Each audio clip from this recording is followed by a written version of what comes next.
والصلاة والسلام على من لا نبي بعده أما بعد সুপ্রিয় দর্শক মণ্ডলী, দেশে প্রবাসে যে যেখান থেকে আমার এই ভিডিওটি দেখছেন সবাইকে আন্তরিক শুভেচ্ছা ও সালাম। আসসালামু আলাইকুম ওয়া রাহমাতুল্লাহি ওয়া বারাকাতুহু। আজকের আলোচনার বিষয় হলো রোজাকে আল্লাহ পাক এই উম্মতি মুহাম্মাদের উপরে কিভাবে ফরজ করেছে। যেহেতু রোজা একটি কষ্টের ইবাদত, সেই জন্য আল্লাহ পাক একেবারে এই উম্মতি মুহাম্মাদের উপর ফরজ করে না। 4টি ধাপে আল্লাহ পাক এই রোজাকে ফরজ করেছে। সর্বপ্রথম ধাপ, আল্লাহ পাক এই উম্মতে মুহাম্মাদিয়াকে অভ্যাস করিয়েছে। হাদিস পাকের মধ্যে আছে, আন্নান নবী সাল্লাল্লাহু আলাইহি ওয়াসাল্লাম কানা ইয়াসুমু সালাসাতা আইয়ামিন মিন কুল্লি শাহরিন। হুজুর সাল্লাল্লাহু আলাইহি ওয়াসাল্লাম প্রত্যেক মাসে 3টি করে রোজা রাখতেন। এই 3টি রোজা রাখা দেখে সাহাবারাও রাখতেন। এটা কি অভ্যাস, প্রথম ধাপে অভ্যাস করিয়েছে। দ্বিতীয় নাম্বার ধাপে আল্লাহ পাক একটি রোজাকে ফরজ করেছেন। যখন হুজুর সাল্লাল্লাহু আলাইহি ওয়াসাল্লাম মক্কা থেকে মদিনায় হিজরত করে গেলেন, তখন ইহুদিদেরকে দেখলেন তেনারা আশুরার দিন রোজা রেখেছে। তখন হুজুর সাল্লাল্লাহু আলাইহি ওয়াসাল্লাম বললেন, এটা কি? তখন বলল, এটা একটি সম্মানিত দিন। এই দিনে বনু ইসরাইলকে ফিরাউনের লস্কর থেকে আল্লাহ পাক নাজাত দিয়েছেন। তাই মুসা আলাইহিস সালাম শুকরিয়াতান একটি রোজা রেখেছে, তার জন্য আমরা রোজা রেখেছি।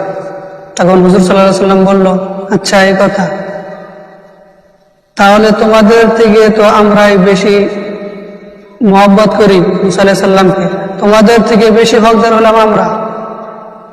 তখন হুজুর সাল্লাল্লাহু আলাইহি ওয়াসাল্লাম সাহাবাদেরকে এই আশুরার দিন রোজা রাখার জন্য হুকুম দিলেন। তখন রোজাটা কি? এটা রমজান মাস রোজা ফরজ হওয়ার আগের ঘটনা। তখন একটা রোজাও কি হলো? ফরজ হলো। আর ওদের বিরোধিতা করার জন্য আর একটা রোজাকে বাড়িয়ে দিলেন, যে হয় 9-10 তারিখ, নয় 10-11 তারিখে রোজা রাখতে বললেন। এটা হলো দ্বিতীয় নাম্বার ধাপ। তৃতীয় নাম্বার ধাপে আল্লাহ পাক রমজান মাসের রোজাকে ফরজ করলেন।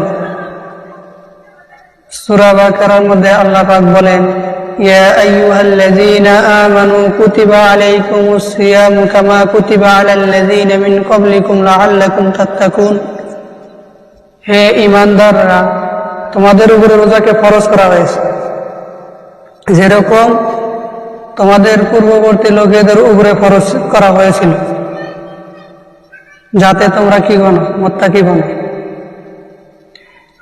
এই তৃতীয় নম্বর ধাপে রোজাকে তো রমজান মাসের রোজা ফরজ হলো, কিন্তু এরপরে আল্লাহ পাক আর একটা অপশন দিয়েছিলেন, যাদের সামর্থ্য আছে তারা যদি রোজা না রেখে মিসকিনদেরকে খানা খাইয়ে দেয়, তাহলে তার রোজা রাখতে হবে না। এটা ছিল তৃতীয় নাম্বার ধাপে। চতুর্থ নাম্বার ধাপে আল্লাহ পাক রোজাকে একেবারে ফরজ করলেন। আল্লাহ পাক বলেন, ফামান শাহিদা মিনকুমুশ শাহরা ফালিয়াসুম।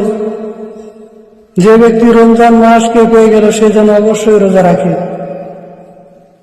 এখন এই আয়াতের দ্বারা আয়াতের হুকুমটা রহিত হয়ে গেছে, আয়াতের হুকুমটা কি হয়ে গেছে? বাতিল হয়ে গেছে।